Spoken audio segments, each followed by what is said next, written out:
right. Shabbat Shalom. Shabbat Shalom. Shabbat Shalom. We are back. Continuing on with our look at the triennial Torah portion. Picking up where we left off on last week. We're going to be dealing with Numbers, the book of Numbers, chapter 18, the 18th chapter of Numbers. And we're going to be dealing with this week, you shall bear the guilt. You shall bear the guilt. We're going to take a look at this chapter and see how it relates not only to Messiah, but also to each and every one of us. So we'll go ahead and read through chapter 18, and then we'll go back and deal with some key points. So let me just go ahead and pull up Numbers 18. Put it on the screen here. And we'll go ahead and read that.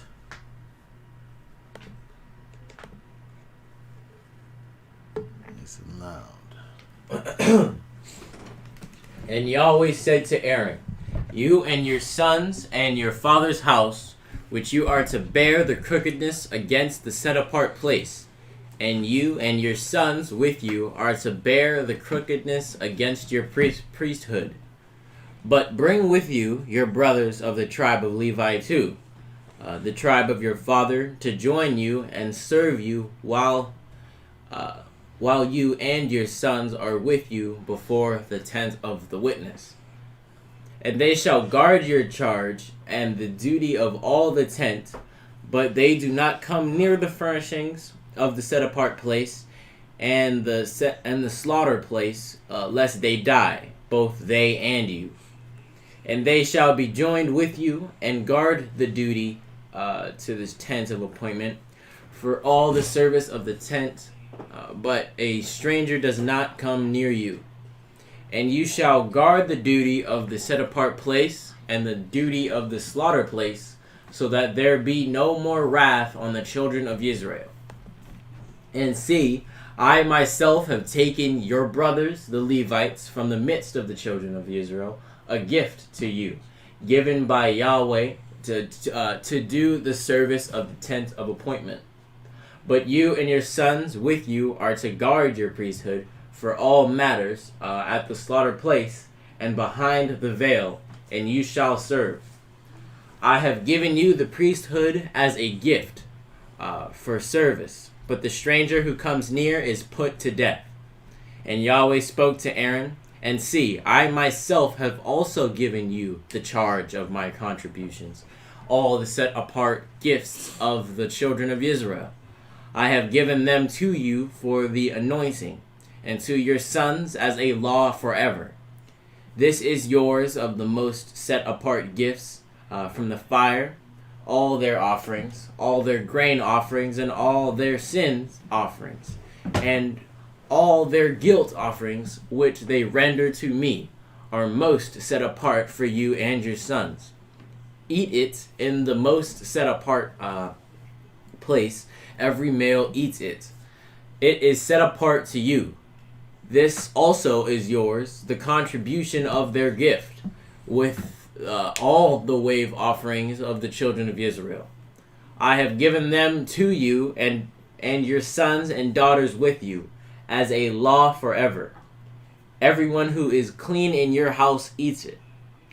All the best of the oil and all the best of the new wine and the grain, their first fruits, which they give to Yahweh, I have given them to you. The first fruits of all that is in their land, which they bring to Yahweh, are yours. Everyone who is clean in your house eats it.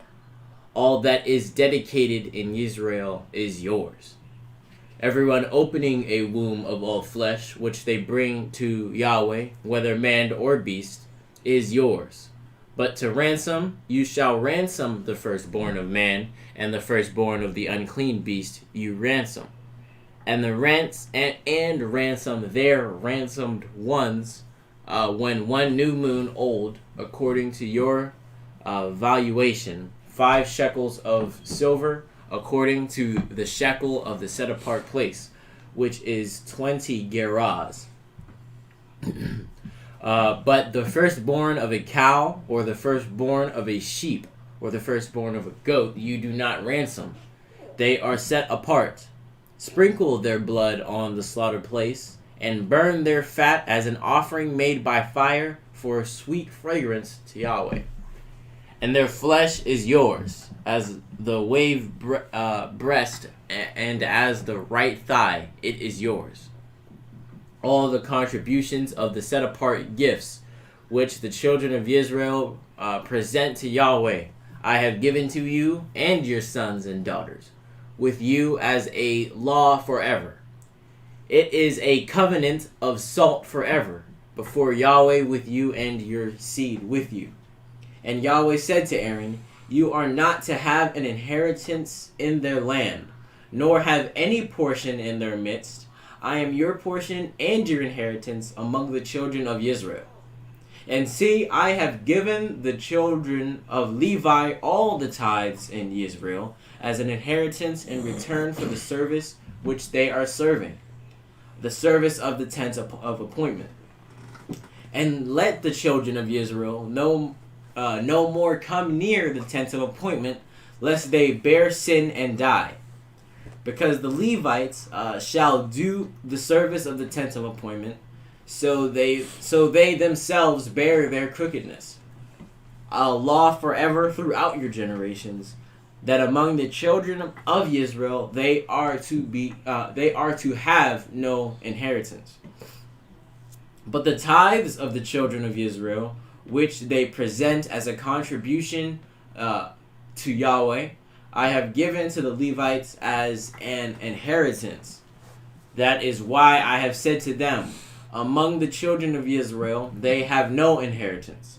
And Yahweh spoke to Moshe, saying, speak to the Levites, and say to them, when you take from the children of Israel the tithes which I have given you from them as your inheritance, then you shall present a contribution of it to Yahweh, a tenth of the tithe. And your contribution shall be reckoned to you as grain from the threshing floor, and as filling from the winepress. Thus you also present a contribution unto Yahweh from all your tithes, which you receive from the children of Israel. And you shall give from it the contribution to Yahweh, to Aaron the priest.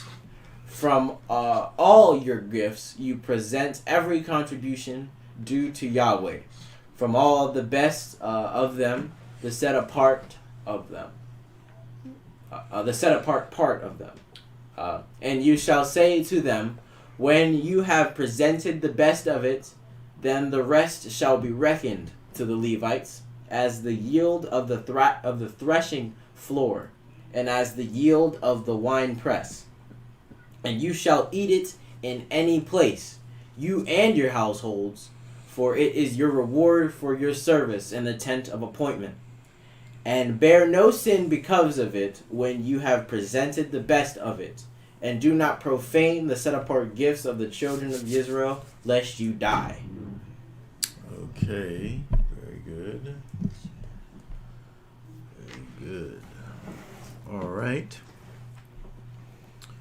So we'll go back up to the top here. There's a lot of things that was said over here. We want to pay attention to a few of these things.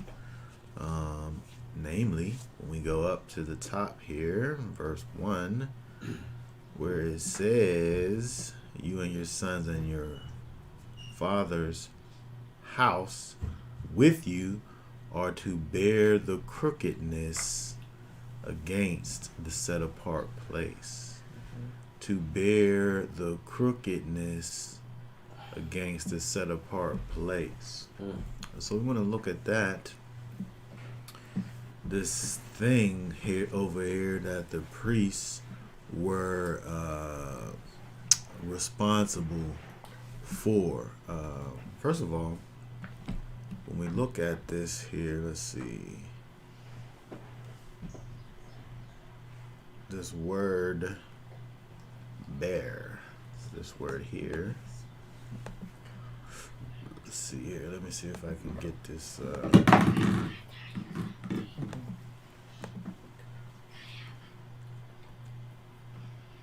We're looking at here. You thee shall bear, which is this word here, which is nasa. Nasa, which is to lift, in great variety of applications, literally, figuratively, absolutely, relatively, to accept, advance, to arise, to suffer, to bear, a bearer, to bear up, to bring forth, to carry or cast, right? All of the things that you could think of in terms of something being lifted up or carried, the weight that is that goes along with lifting a thing and carrying it, holding it, right, moving it, right? And so when we think about these priests over here, they were bearing, they were holding, they were carrying, they were taking away the guilt and the crookedness of the people, in the sanctuary. The sin, well, first of all, before we just say sin, let's go here. This version translates it as crookedness. The King James Version calls it iniquity. If we look that up over here, that word is avon,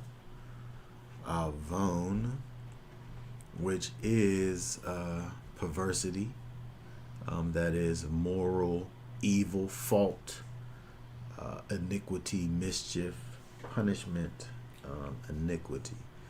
And so when we think about the idea of avon, as it relates to sin in general, we think about sin in kind of three different ways.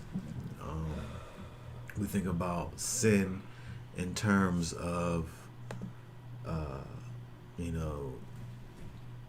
a sin that you do as you're trying to do right. You're striving for perfection and you fail. You miss the mark. We can think about sin in that way. We can also think about sin in terms of you not actually caring about or knowing about what the mark might be. And of course, if you're not caring about the mark, you'll probably miss it.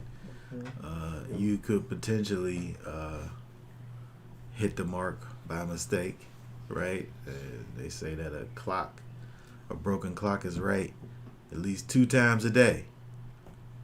You can mistakenly or unintentionally do right, but your focus is not on doing right. It's on doing whatever you want. So that would be transgression. And so perversity, when something is perverse, when something is morally evil, that's this word here, avon. When you think about the idea of continuing in these ways of transgression. And so it's really the deepest level of sin. That's why it's interesting that the scriptures version refers to it as crookedness. Like its state, its permanent state is crooked, right?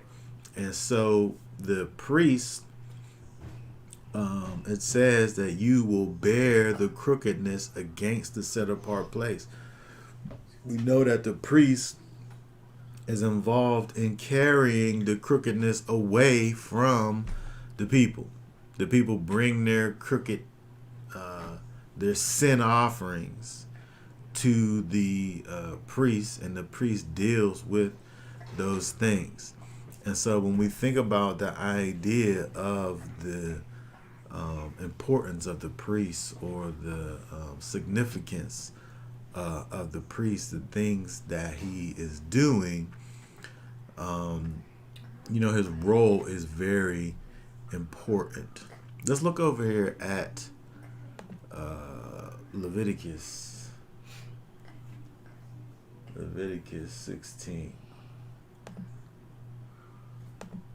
Leviticus 16. Read for us verse 22.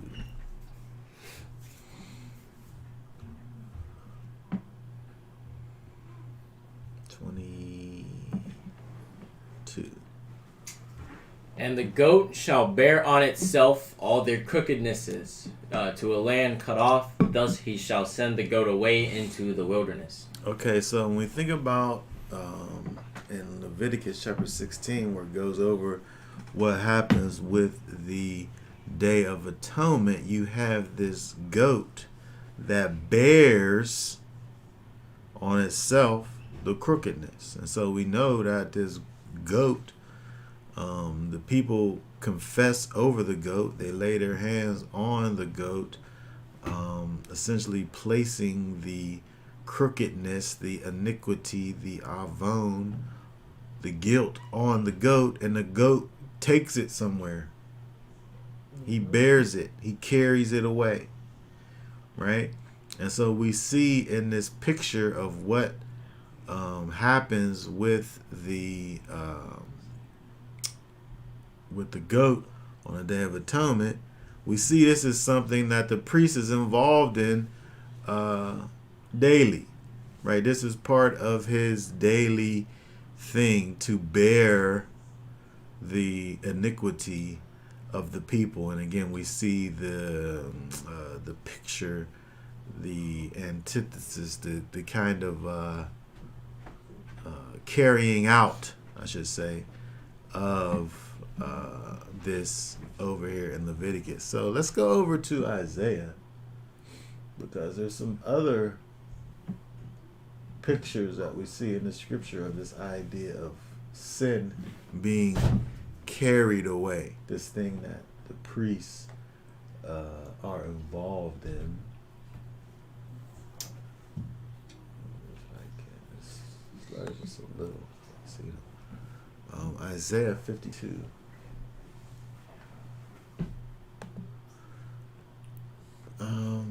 Let's start reading over here. Hold on one second here. Let me see this. Let me just take this off.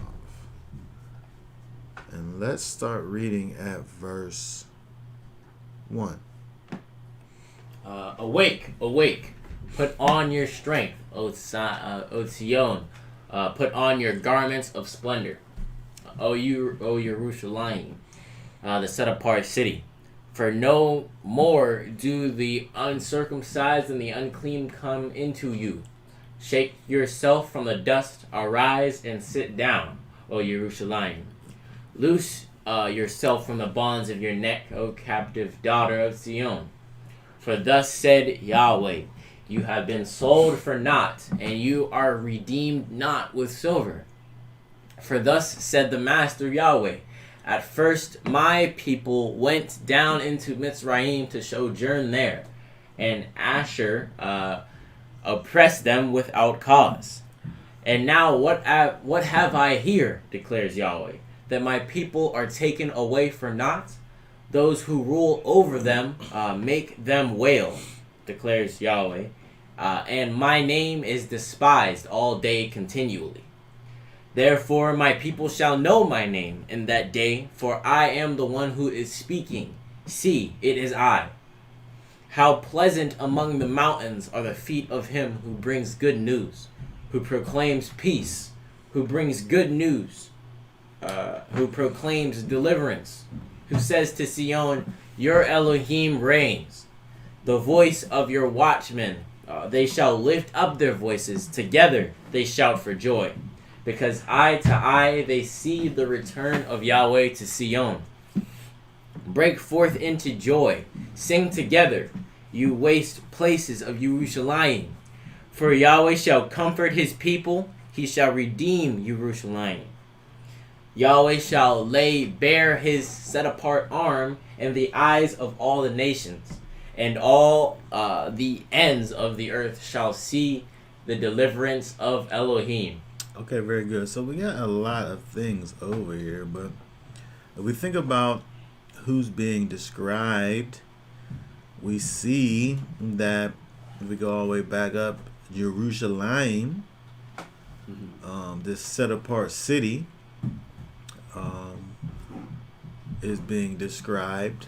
But we also have to think about the fact that, a city without a people is just some dirt and land, right? And so we deal with the people being described, who are, and the people go through some things, and they also come out, as it talks about the redemption of the people, the return of Yahweh to this place where his people dwell. And of course, when we get down to verse 10, it talks about, what I see it talking about as the revealing of Messiah, the revealing of the strength of the Most High, where it talks about Yahweh shall lay bare his set apart arm, where the Most High will flex his muscle in the eyes of all the nations. Everyone will see the deliverance that comes. And then verse 11, read verse 11. Turn aside, come out from there. Touch not the unclean. Come out of her midst. Be clean, you who bear the vessels of Yahweh. It says, you be clean, you who bear the vessels of Yahweh. When we talk about the vessels of Yahweh, we're talking about the things that are associated with the tabernacle. And so we also get a picture of the priests then, right? So we see this thing it talks about the people, it talks about the redemption of the people by Yeshua, by the arm of Yahweh. And then it says, come out of her midst and be clean, you who bear the vessels of Yahweh, who is, again, that is the priests. And so when we think about the priests, again, there is this necessity for there to be this set apartness by the priests, because they have this special duty of bearing the vessels of Yahweh, of being the workers of Yahweh, being dedicated to the service of the Most High. So it's necessary for them to always be a certain way. Okay? And so if we go over then to if we go over then to the next chapter, which is 53. Let's see here, 53. Go down to, oh wait, that's 54, 53, and read for us verse 12.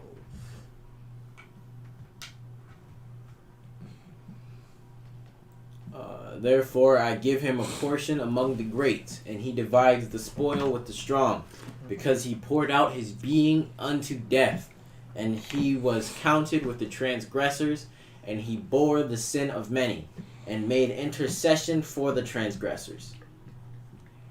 Okay, very good. So here we see this great messianic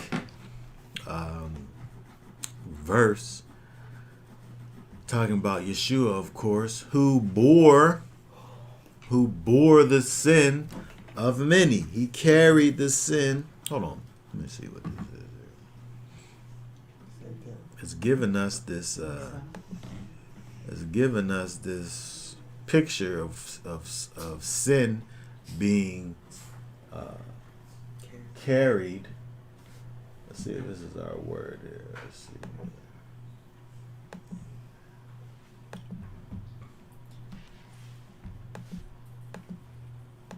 I can't select it for some reason. Oh, here it's selected. All right, hold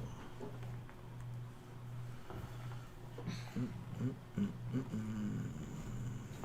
Let's see here.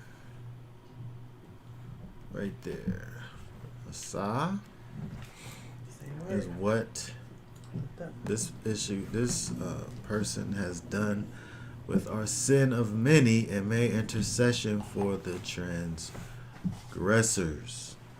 Okay, so we see Yeshua has this duty that's like unto what we see the priest doing in regards to carrying, lifting up and away the sins of the people. Okay, so we see that, but the thing that we want to pay attention to is when we think about chapters 52 as well as 53. 53 is giving you a clear picture of Messiah, but in 52, as it's leading up to it, we see the people being described. We see the land being described, and also the priests being described as these ones that are doing this service of the Most High. And so when we think about, there's this connection between the people, the picture that the people put forth, and the picture that the priest puts forth, as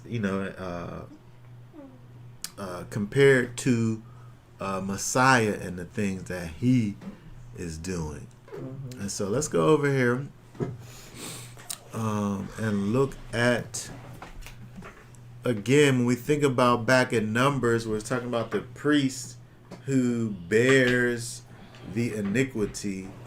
And then if we think about that in terms of this over here with the Messiah who's carrying these things away, the severity of the sin that's being carried away speaks to the power and the strength of Yeshua, the one who is carrying, this burden. Okay, when you sit up here, people, that do kind of, manual labor, in their occupations, can know about, just carrying things, holding things, lifting things up, and holding the weight of these things, right? From a physical standpoint, if you don't have a vehicle and you gotta walk to the grocery store and you got 5 or 6 or 10 or 12 bags You're walking, you're carrying these things, the bags are pulling down on your fingers. You gotta put the things down and rest and regroup and all these things. The idea of carrying, this heavy weight. But over here, we're talking about the idea of carrying this weight, this burden of sin and carrying it away, right? With all of the sin debt that it creates, the levels of separation that it creates between the Most High and the one who has committed this thing. And then when we think about the idea of it being removed, okay, there is great power. Again, there's great power and strength that is connected with the one who is doing the carrying, who's carrying this this burden, right? And so it's a very powerful thing that we see being pictured by the priest when it talks about the priest in Numbers who carries this guilt, who carries this iniquity, who carries this crookedness away from the people in his service in the sanctuary. Okay, let's keep on going. Let's look over at. Oh, go ahead. I mean, as you're speaking, it just reminds me of like if you bear a burden, or if you take away the dirt, then you become dirty. Yeah. The priest becomes. Right. When we think about the what happens with the we briefly looked at Leviticus chapter 16. The priest first cleanses himself to go and do this cleansing work, but from doing the work, he becomes dirty. The people who are involved in it, the person who takes the goat somewhere, all the people involved become dirty as they do this cleansing work, which it's a logical thing. If you sit up here and you clean, as you're cleaning, the dirt that you're cleaning, it gets on you, right? And so when we think about these things from a spiritual perspective, how much more so would it be then that when this spiritual cleansing takes place, that the cleanser also becomes dirty. When we think about in the law where it talks about the curse of one who hangs on a tree, when we think about what is this? Hebrews, I think it's 12. Hebrews 12.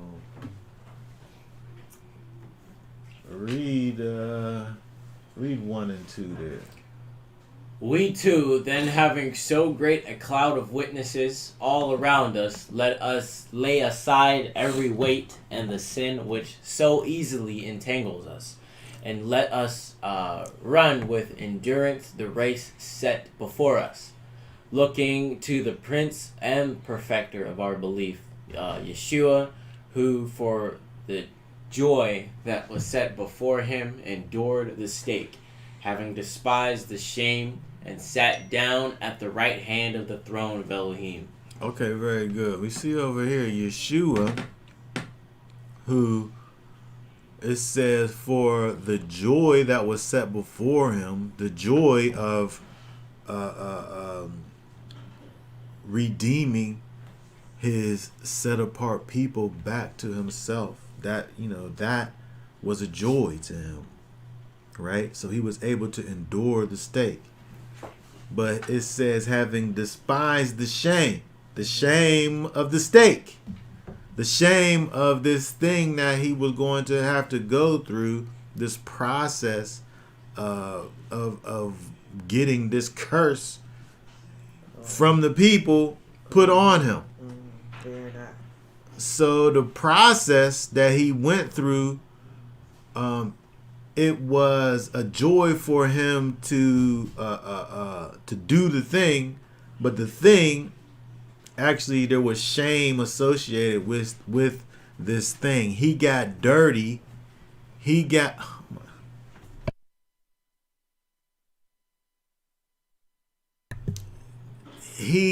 dirty by doing this work for us.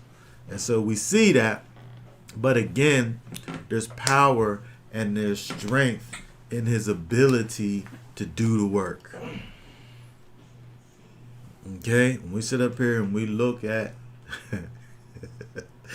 Mr. Clean. Oh my goodness. Mr. Clean is a fit man. And it takes that fit man to get all of those hard dirt things out. And it's kind of unpractical because he always has a white shirt on and white pants and it never gets dirty. That's just not real. If he's doing all that scrubbing and cleaning, he's scrubbing his clothes out too. Oh, wait, but I guess we don't see that part. Anyway, But I think about how even whenever I need something to be scrubbed out, I'll come and ask you to do it. You know, because I could. It's just gonna take a lot more effort for me to try to scrub something down.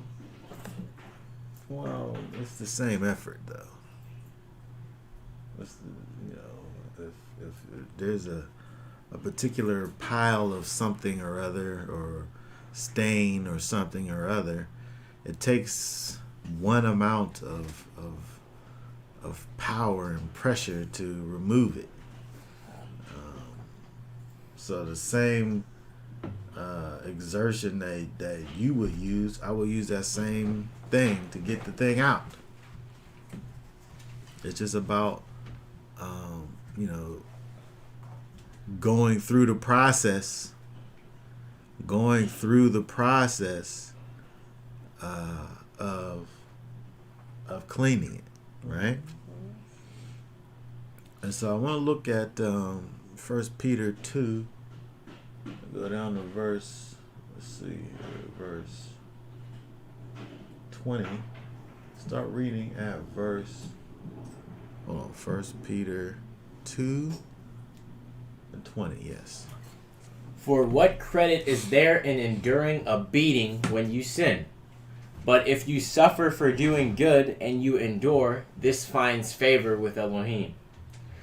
For to this you were called, because Messiah also suffered for us, leaving us an example that you should follow his steps, who committed no sin, nor was deceit found in his mouth. Who being reviled did not revile in return, suffering did not threaten, but committed himself to him who judges righteously, who himself bore our sins in his body on the timber, so that we, having died to sins, might live unto righteousness, by whose stripes you were healed.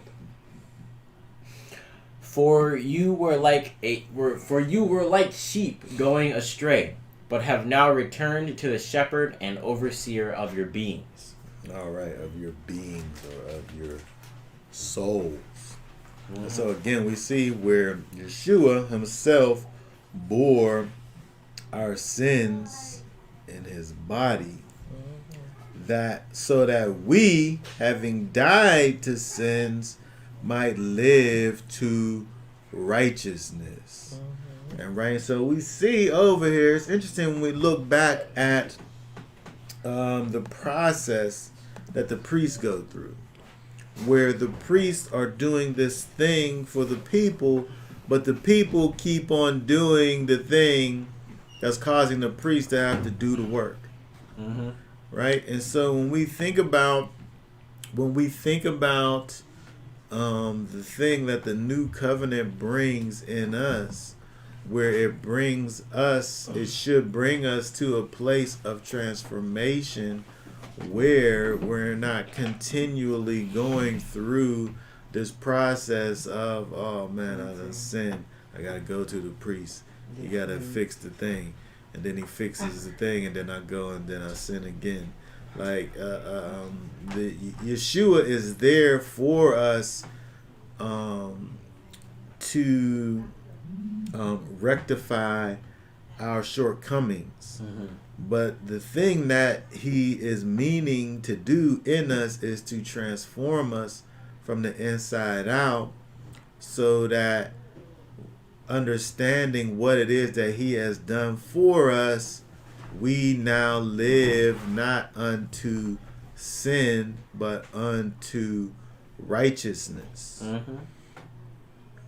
Right? When we think about the idea of being healed by the stripes, right? By whose stripes you were healed.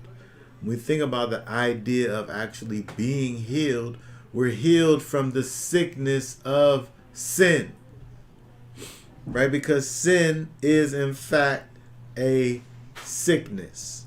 Right? Sin is this thing that happens inside of us that causes us to want to continually feed it. Right?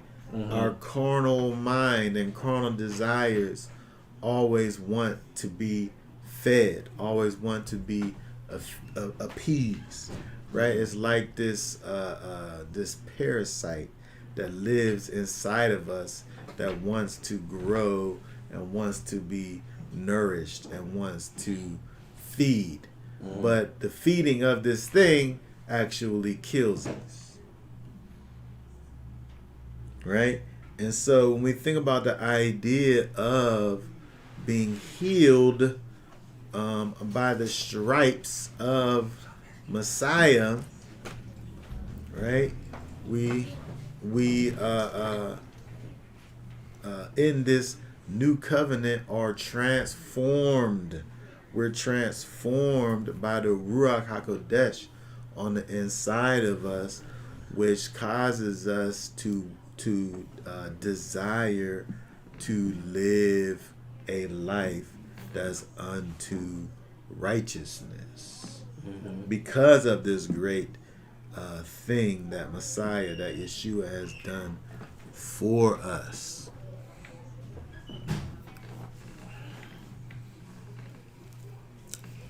All right, let's keep on going. Let's look at some more of this here. Let's go back over to Leviticus. Numbers. Numbers.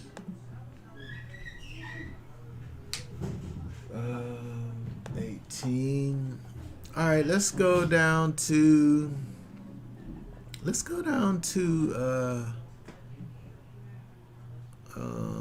see here, verse 2. Verse 2. Read verse 2 there for us. Oh, just 2? Okay. But bring with you your brothers to the tribe of Levi too, the tribe of your father, to join you and serve you while you and your sons are with you before the tent of the witness. Okay, very good. So we look over, this is an interesting thing that happens over here, where it says, in terms of the sons of Aaron, right? You and your brothers bring with you, who is Aaron and his sons, their brothers, the tribe of Levi, to join you. Well, when we look at actually Levi,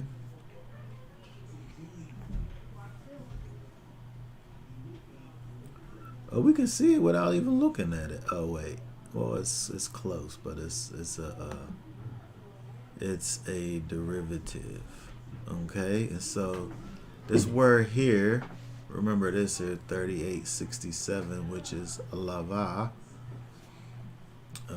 to twine, to remain, to unite. This word over here, Levi, which means something that's attached or something that's joined, right? And so here, let's see here, joined to, right, is what this word means. So when we think about the Levites in relation to the sons of Aaron, who were the ones who were the high priests and the ones who were in line to be the high priest, these Levites is saying here are joined to them to serve you while you and your sons are essentially serving the Most High. And so they're also these servants of the Almighty in this service of worship towards the Most High, and service towards the people. But I just thought that was interesting because it's kind of like you see this kind of word play thing that's going on with the fact that the tribe of Levi literally are these ones who are joined to the priests in doing this work. But again, when we think about this whole thing in its entirety, especially how we looked at Isaiah in 52, where we see the connection between the people and the priests, and the connection with the Messiah. There's a lot of joining going on, especially when we think about the fact that when we go all the way back to Exodus in 19, where it talks about Israel as a nation being a nation of priests. When we go over to 1 Peter and 2, here, let's just read that. 1 Peter and 2. Let's just say from 9 down to 12. It says, "But you are a chosen race, a royal priesthood, a set-apart nation, a people for a possession, that you should proclaim the praises of him who called you out of darkness into his marvelous light, who once were not a people, but now the people of Elohim, who had not attained compassion, but now obtain compassion. Beloved ones, I appeal to you as sojourners and pilgrims to abstain from fresh fleshly lusts which battle against the being, having your behavior among the nations good, so that when they speak against you as evildoers, let them, by observing your good works, esteem Elohim in the day of visitation." Mm-hmm. And so when we look over here, we see that there's kind of a correlation between who we are as followers of Messiah, being this chosen race, this royal priesthood, this set apart nation, this people for possession. We're connected to Messiah, and so we literally become this, right? This thing that's being described over here in verse 9, proclaiming the praises, being representatives of him who called us out of darkness into his marvelous light, right? And so by the time we get down here to 11 and 12, especially 12, having your behavior among the nations good, right? That when they speak against you as evildoers, so what? Let them. Because they don't know. Right. Because when they see me, I'm doing good works. The things that they're speaking against me is unfounded. Because I'm actually doing good works. When they see me, they can say what they want to say, right? They speak against me as evildoers, but when they see me, it says by observing, they see me doing good works. Yep. Right? So when we come into reality, they can say what they want to say, but when we come into reality, what they actually see me doing is things that emulate Messiah as a priest to the nations. And so again, when we think about what we're seeing over here in Numbers chapter 18 is this heavy burden, weight that the priest has to bear, which pictures Messiah, right, with the great weight that he had to bear, right? But the priest, is a picture of Messiah. And it helps us to see what Messiah has done for us. But then we are ambassadors and representatives of Messiah, manifesting his presence in us on the earth. And so we're able to see this again. We look at the priest who was this representative of the Most High. When you brought your tithes and offerings to the priest, when you brought it to the Most High, you gave it to the priest, and then the priest used it. However, he saw fit. Well, he paid his tithe of the tithe that you gave him. And so he did whatever he saw fit with the 90%. But be that as it may, when the people brought to the priest, when they brought to the Most High, they gave it to his representative. And so we saw a picture of people representing the Most High and standing, as a representative or an ambassador of the Most High for the people. But this thing is continued when we look in the New Covenant, though. Let's look at 1 Corinthians, 2 Corinthians. 2 Corinthians, start reading chapter 5, verse 14. Let me slide down here. Hold on 1 second. Let me get rid of this here. Verse 14. Okay. Down to 20. It says, when the love of Messiah compels us, having judged this, that if one died for all, then all died.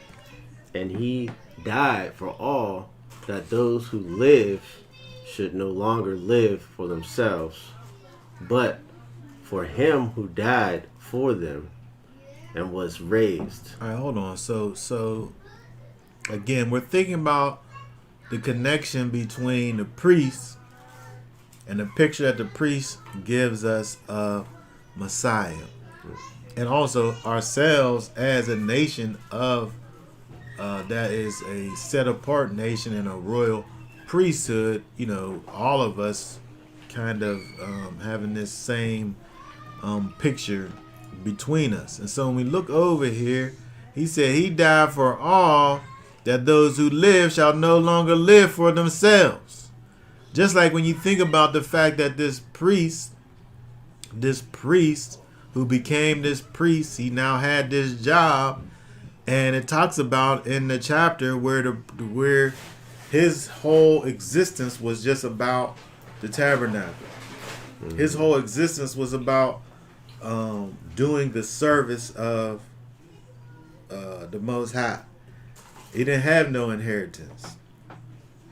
But then again, he didn't need an inheritance because he was taken care of by the people.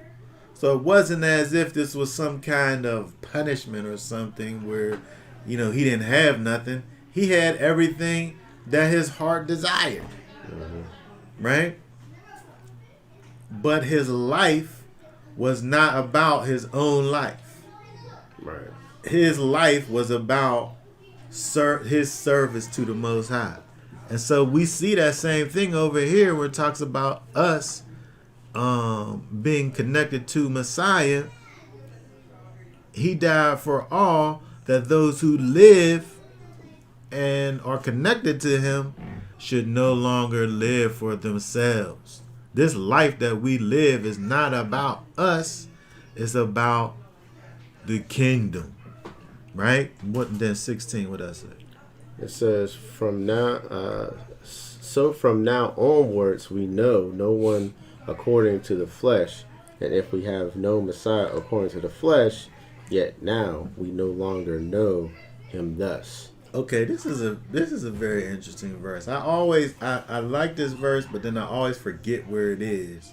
And then every time I find it again, it's like finding this precious jewel. And I don't know why I don't have it highlighted in my book, but shortly hereafter I'm going to do that so I stop losing it. But when you think about this, from now onwards we know no one according to the flesh. And this, of course, we can actually look at this in terms of people who are connected to Messiah, because that's the context. It's talking about those that are connected to Messiah. If you're in Messiah, when I see you, I'm not thinking about your flesh. I don't know you according to your flesh and your carnality. Right. I know you according to Messiah in you. But that's also because of the fact that you're manifesting Messiah that's in you. Right. So I'm thinking of you from a spiritual perspective is basically what this thing is talking about. But we can also look at this from the negative sense. When I sit up here and look at these people who are out here, who are lost, who are not connected to Messiah, I'm able to have compassion towards them because I know it's not even your fault. It's the fact that you are not connected to the Most High from a spiritual perspective, and you're just an animal. You don't have a connection to the Ruach HaKodesh. And so when I'm able to no longer look at anyone according to the flesh, it helps me to treat them the way that the Most High would actually have for me to treat them. When these people sit up here and do all these things, whatever they're doing towards you, good or bad, you know what the motivation of that thing is. Right. I know that you're just acting the way that you must act because you're not connected to the source. And so it helps us in our walk, this verse over here, and we think about what this verse is helping us to understand in terms of being able to look at people and understand them from a spiritual perspective. Because people's out here acting in their flesh and their carnality, when you know what that is, it's not as, it don't hurt. You're not surprised. You're not surprised. You understand.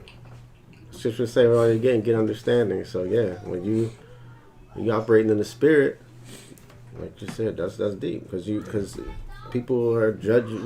They judge by appearance and make decisions. Judge by appearance. That covers it all. Yeah. But when you do not according to that, you do go by the spirit. You can cut right through a lot of stuff. Yeah, because when you sit up here and judge things by what they look like,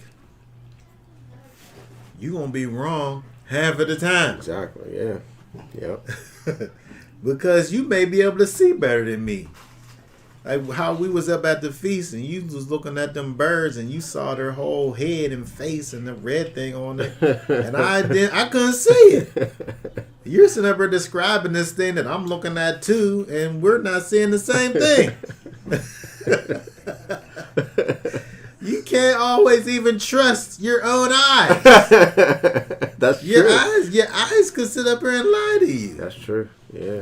We have to be able to look at things from a spiritual perspective if we want to really get to the bottom of what these things are. And this is what the apostle here is saying to us in this verse here. But keep on going, verse 17. Therefore, if anyone is in Messiah, he is a renewed creature. The old matters have passed away. See, all matters have become renewed. And all matters are from Elohim, who has restored us to favor with himself through Yeshua Messiah, and has given us the service of restoration to favor. He said over here that he had, now this is an assignment that we've been given that's like unto the priest, where the priest was about the service of restoration to favor.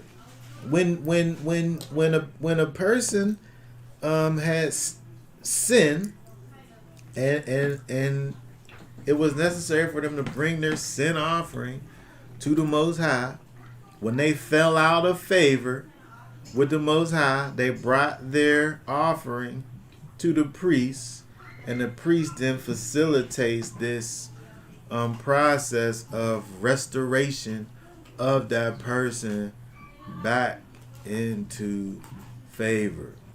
And so when we look over here at this verse over here, this is not just to certain individuals. This is to, if anyone is in Messiah, he's a renewed creature. And it says over here, furthermore, and all matters are from Elohim, who has restored us to favor with himself through Messiah, and has given us the service of restoration to favor. And so we can't think that we don't have a purpose in this life. You got a purpose. The way that you may do it may be different. But there's one assignment for all of us, and that is the service of restoration to favor. Allowing these people out here who are not connected to Messiah to be connected to Messiah. Okay, 19. 20. That is, that Elohim was in Messiah restoring the world to favor unto himself, not reckoning their trespasses to them, and has committed to us the word of restoration to favor. Therefore, we are the envoys on behalf of Messiah, as though Elohim were pleading through us. We beg on behalf of Messiah, be restored to favor with Elohim. And so this over here, verse 20, this scripture's version says envoys, which is an interesting word. That, in my studies, I learned that it's similar but slightly different from what the King James offers, which is ambassadors. Right, yep. Here, let me see. Make sure I'm over here. Let's see. It says we are ambassadors. Okay. Which is to be a senior preacher, ambassador. I want to look at. Oh, you know what I want to look at is the actual Dictionary. Let's see here.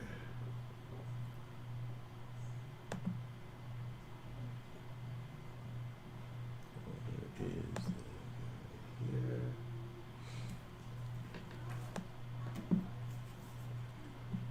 This is interesting. Go back down here. If we look at this here word here.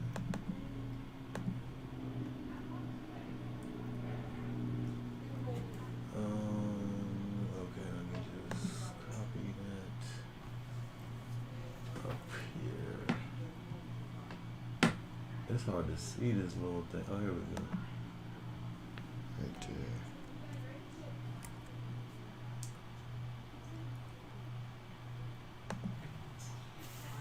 Oh, what happened? Disappeared? I think you just hit the X and clear it out. Oh. Trying to hit enter.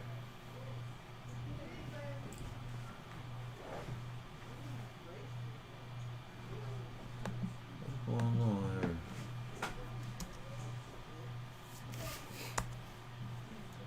here? Did I say Webster right there? I can't even see that. I was looking to say Webster. It's spelling that right? Ambassador. I can't see that. I can't even tell.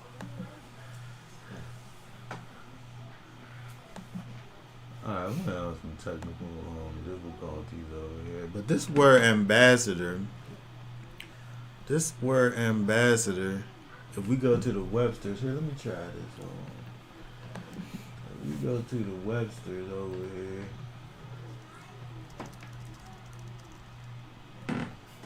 here, the Websters say that this is a more common orthography, but good authors write ambassador, well, they spell it with an EMBASSADOR.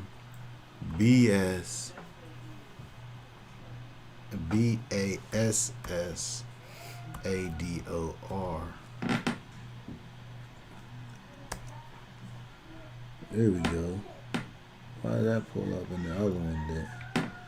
So it says over here, this ambassador, which is spelled basically the same as ambassador, but it's the thought that, that is trying to give. Minister of the highest rank, employed by one prince of state at the court of another to manage the public concerns of his own prince or state, and representing the power and dignity of his sovereign or of his masters. Ambassadors are ordinary when they reside permanently at a foreign court, or extraordinary when they are sent in a special occasion. They're also called ministers. Here's our word, envoys is what they put over in the scriptures version. Ministers employed on special occasions and of less dignity.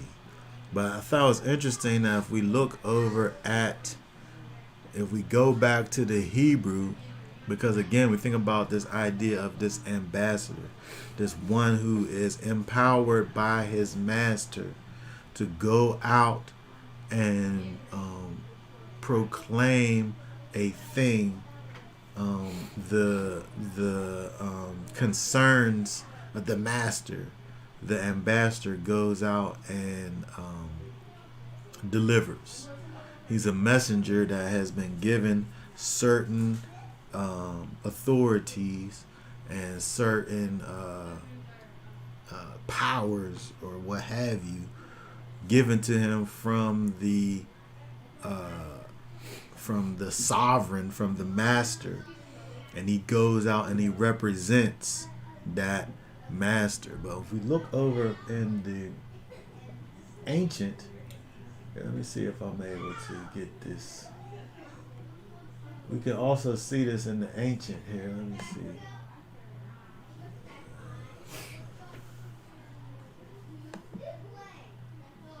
Because in the Hebrew, there's a word called Seer. Seer.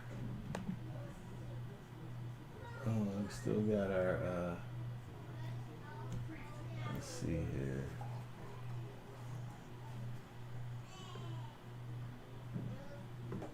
Where's my eraser?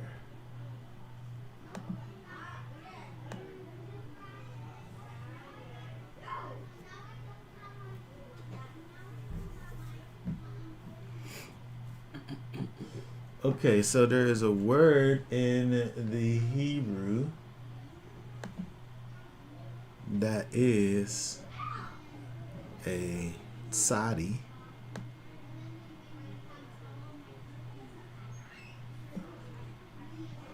It's a tzadi, and it is a yod,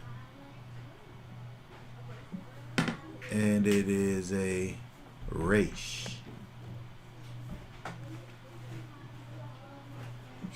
And so if we look in the ancient, a tzadi is this,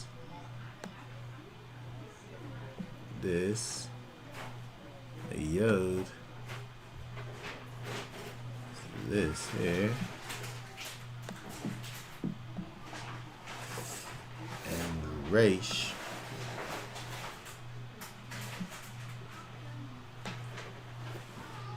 this here.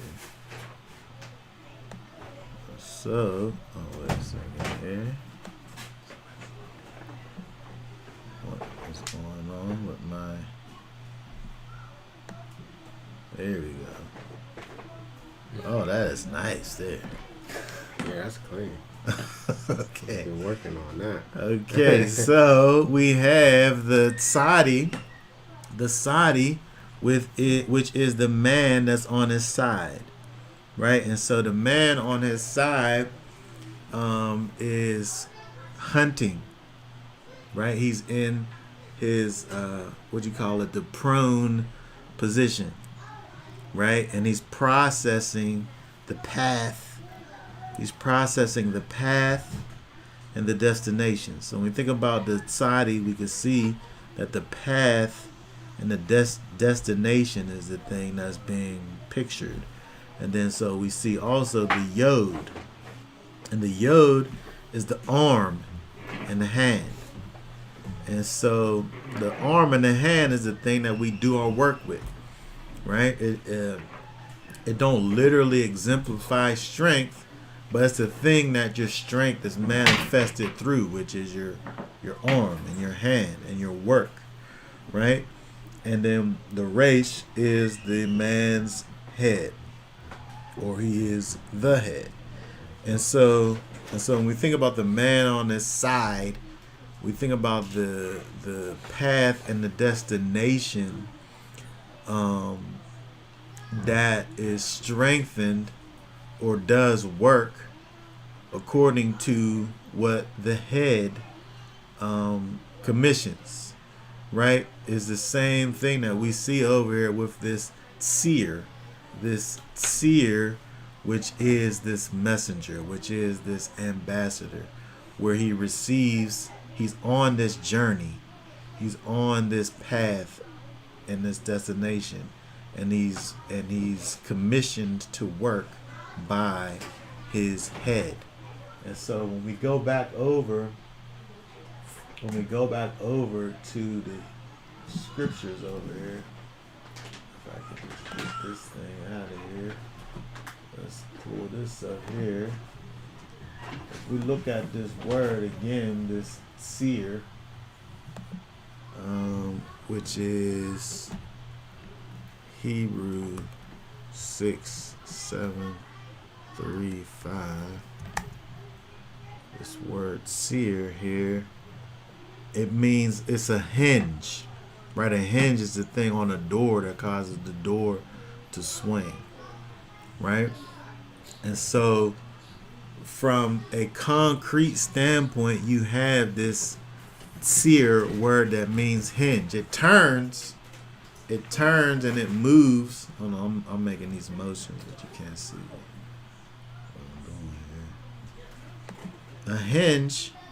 A hinge turns and it swings, but it's still connected to something, right?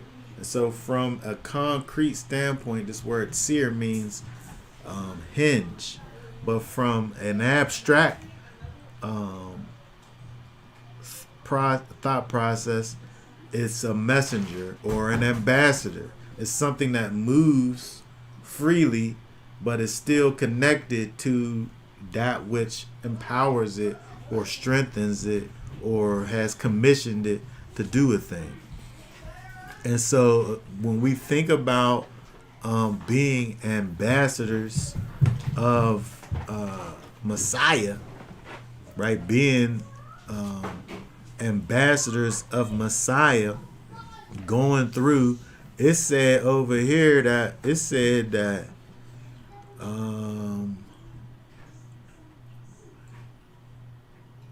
let me look at it back in this version over here. I can find my cursor here. Get this back just to this here. It said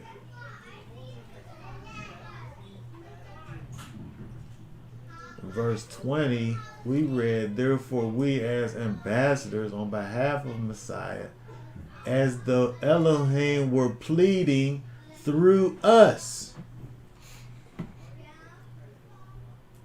The Most High wants for his people to return back to him, and it's as if he's through us pleading to the people, please come back. But it's just us delivering the message that the Most High has given to us through Messiah. It said we beg, us, the ambassadors beg on behalf of Messiah, be restored to favor with Elohim.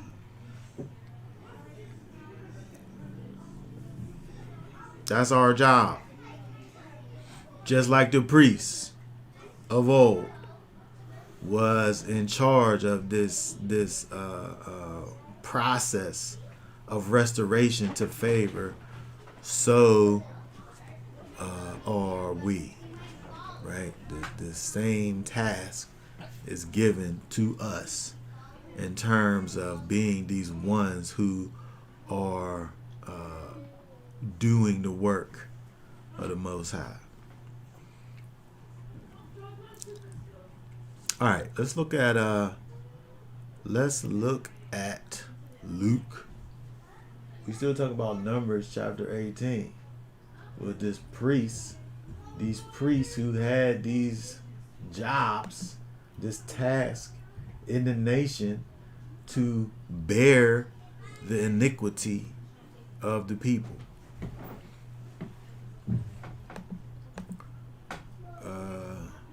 Luke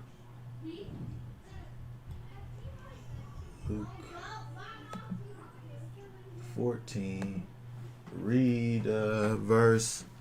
Start reading at verse 16.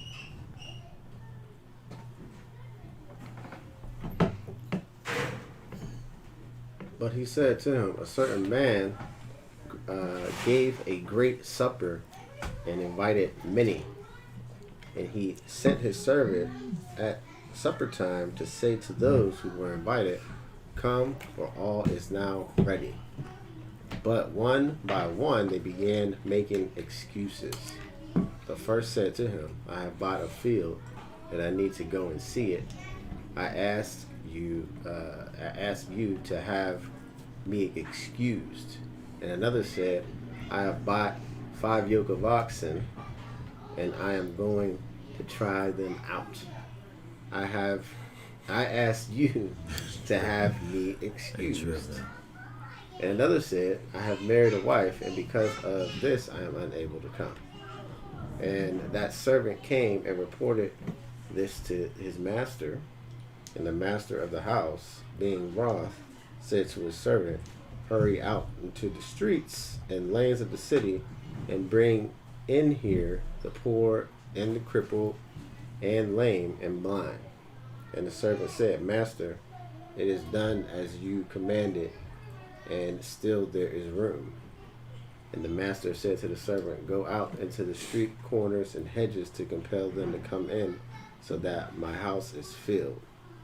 For I say to you that none of those men who were invited shall taste my supper. Okay, so with this parable that Yeshua is giving over here, the servant is the ambassador. The servant goes out. The servant goes out and is inviting these people to the supper. And the way that the people respond to the servant determines whether they're going to be accepted or denied. If they accept the invitation and come, then they're already accepted, right? Because he sent them to them in the first place, right? So it's not as if the servant has any particular power over the situation. He's simply going to get the people that the master has sent for to begin with. But when the people ignore the servant and say, I bought these new oxen, I got this new boot, I got these things that I got to do, I don't got time to do what you sitting up here asking me to do. The way that these people respond to the servant, to the ambassador, is life changing, to say the least. When we get to the bottom, he say all them people, none of those men who were invited is gonna taste the supper. So we know this is Israel, right? Well, that's who he's trying to call out to. Yeah, I would say. And what's Israel's thing right now? Chasing money and chasing women.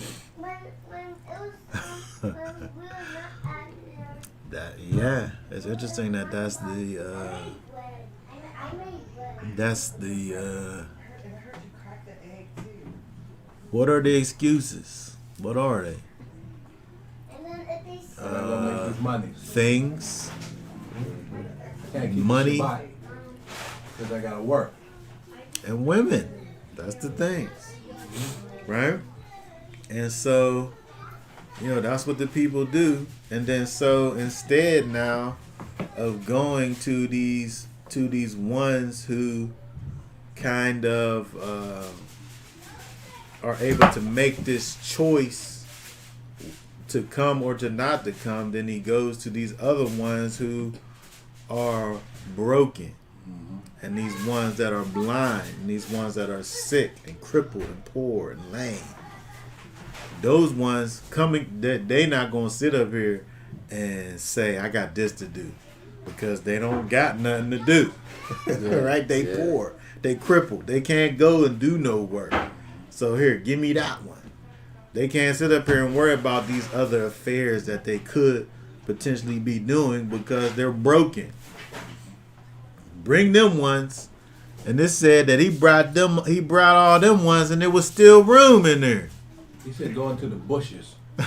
Go into the bushes and find What they doing in the bushes?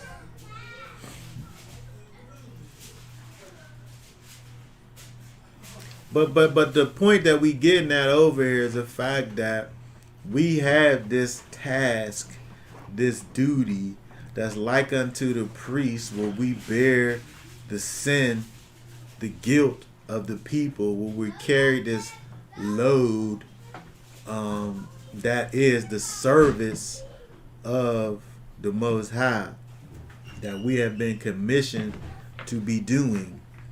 And it's the hinge that life and death hangs on.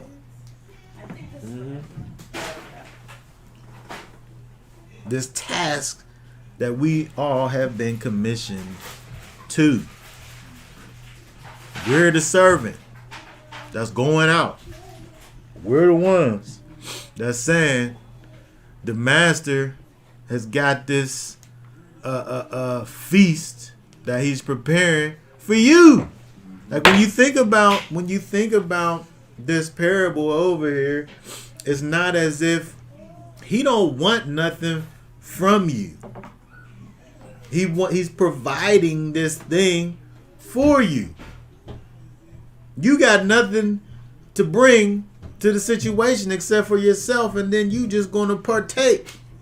He talking about this. It's a great supper. Come and eat. Enjoy yourself. Mm-hmm. No, I got this work to do. No, I got this thing over here to do. No, I got this wife I got to take care of. I can't. Like this, I think that's the worst one. Why can't he just bring the wife with him? That's the worst excuse. That's the worst one. Like why is the fact that you just got a new wife? Why is that? It just shows you the dumbness. I can't even think of a word that's better than dumbness of these people and their excuses. Come and get this thing that I'm giving to you freely. It's free to you. There's a cost. This great supper, there's all kinds of things that are involved in it. But for you, all you got to do is come. Nah, I'm good. I mean, that's what I told my new wife. First thing I told her was like, yeah, we're going to the supper. Like, when you marry me, we're going to the supper. Yeah. Put your clothes on. Yeah. Get ready. And then just how, like, ridiculous would that be to just be like, nah, I don't want to. I don't want to partake in the goodness and the delectables that are being offered to me freely. Like it don't make any sense when you think about it in this way. And it's interesting that the master teacher puts this thing forth like this, where he makes it so simple and plain. I'm providing for you this thing that can only be in your benefit. Do you want it? Or would you rather just worry about your daily affairs and miss out on this thing that's going to benefit you for eternity? Don't make no sense.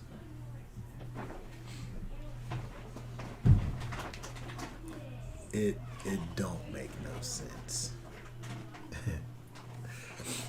But again, when we look at the Torah, we look at Numbers chapter 18 from a spiritual perspective. We no longer look at Numbers 18 according to the flesh, and we see that what is trying to help us to understand is the not only just the role of the priests and the Levites and their connection to the tabernacle and the service of the Most High, but it helps us to see Messiah.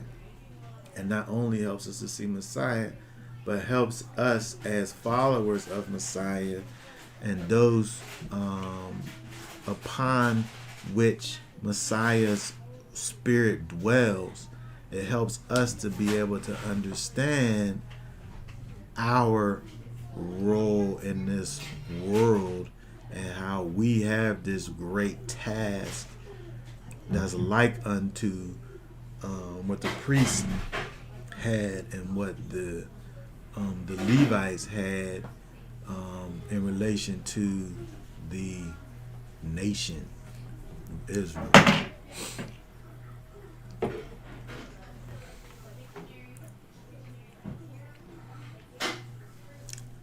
Okay, lastly, I want to go back over to Numbers. Let's go back over to Numbers. Numbers 18, and just notice a thing. It's just a thing that I noticed. If we look at verse 8, we see a interesting phrase that is not seen many places in the scripture, which is, and Yahweh spoke to Aaron. He's always saying, and Yahweh spoke to Moses all over the place. And Yahweh spoke to Moses. There's things that the Most High spoke to Moses so that he could tell Aaron about it. Or there's things that he speaks to both Moses and Aaron. But there's not many places, and we got two of those things in Numbers chapter 18. Verse 8 is one, and verse 20. Verse 20 is the other. If you sat up there and did one of those blue letter Bible phrase finders, I wonder how many places in the scriptures you'll find this phrase, and Yahweh said to Aaron. I'm saying that there's not 5. That's just me, just me being bold and saying it. There's not 5 of those. But when we look at this, it helps me to look and see that this is an important thing that's being delivered to Aaron. This fact that he didn't want no discrepancies, right? He didn't want to say, well, I'm going to tell Moses, then Moses going to tell Aaron. I'm just going to tell you straight away. In fact, another place where he says it is after Nadab and Abihu die, and then the Most High gives instructions of what is not to be done when going into the most holy place. And so again, we see the connection here that the Most High has this very important thing to be delivered to Aaron, and he don't put Moses in between, where he just speaks directly to Aaron. And so, to me, when I look at this, kind of just thinking about this whole situation, when we look at the life of the priests, and we see that they are extremely important in the nation, we see that what it is that the Most High is trying to relay to the priests in terms of their duties, in terms of bearing the guilt of the people. The priests are taken care of, right? Their life that they live is a life of service to the Almighty, service to the people, right? They're taken care of by the nation so that they're able to do the work and not have to worry about nothing else, right? But when we look at all of these things, it helps you to see not necessarily the specifics, because there's a lot of things that this chapter goes through in terms of the specifics of these duties that the priests are doing. But it really just caused me to just really think about the importance of their job, the importance of the priests, and the necessity for the priests in the total scheme of Israel. And so when we think about the fact that every one of us as followers of Messiah are indeed a priests to the nations, ambassadors. We have this most important task that we are responsible for, whether it be in our family, or whether it be at work, or whether it be at school, or wherever it is that you are as a follower of Messiah, you are an ambassador of Messiah. And so we can't be out here looking like the world.